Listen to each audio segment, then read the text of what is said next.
Hi, this is Joy Lutz. I'm the Director of Public Policy for NABO, and it's my privilege to serve in that capacity because I get to work with and for all of the NABO chapters and members across the country like you.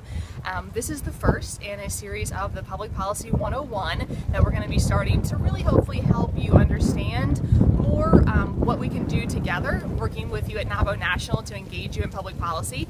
As you'll see behind me here, we have the U.S. Capitol on a kind of windy day here in Washington, D.C., but it's one of my favorite views, and I hope if you haven't already seen it in person, you'll make the time at some point to come here to Washington to engage with your elected officials, but also just to see all the history and beauty that the city has to offer. It's really fantastic. It's one of my favorite places in the whole world, truthfully. But again, back to the series. NABO was founded in 40 years ago, celebrating our 40th next year in 2015 as a public policy organization. The group started here in Washington, D.C. because there were several women entrepreneurs who knew there were these great obstacles that were keeping women from starting and growing their businesses successfully, and they really wanted to give back and make it a better place and an easier way for women to get into the entrepreneurial community. So I really hope as we start to celebrate the 40th next year and all through 2015 that you'll think about either engaging or further engaging in a public policy agenda. I think the benefits are wonderful, and it really fits in nicely with what we know about NABO members, which is two things. One,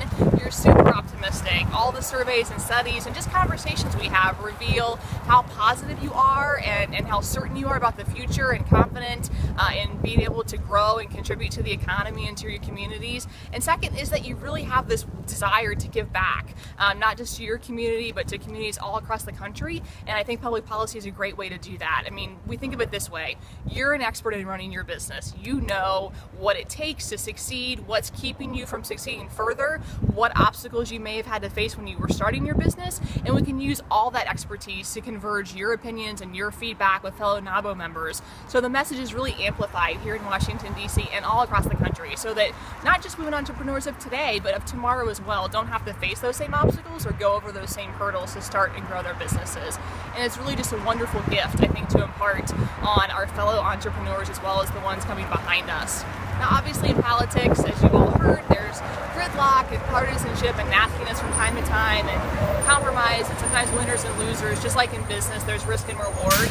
But I think if we unite behind this shared purpose that we all have, which is helping each other succeed and helping future women entrepreneurs succeed, there's really not much to lose and only a lot to gain. And I will say again, in politics, sometimes you win, sometimes you lose, but when we're all on the same team and when we're all in it together, it really makes the winning that much sweeter and the losing a lot less bitter, to really know that you're united behind a really wonderful, important purpose, which is helping fellow women entrepreneurs. So I hope, again, you'll be inspired to get involved. We'll do more of these that will go more into specifics on issues and legislation that you may care about, etc. But for today, I really hope that you'll just think about coming to Washington, going to your state capitol, going to a city council meeting, whatever makes sense in terms of what obstacles and what opportunities you have to use public policy to give back to your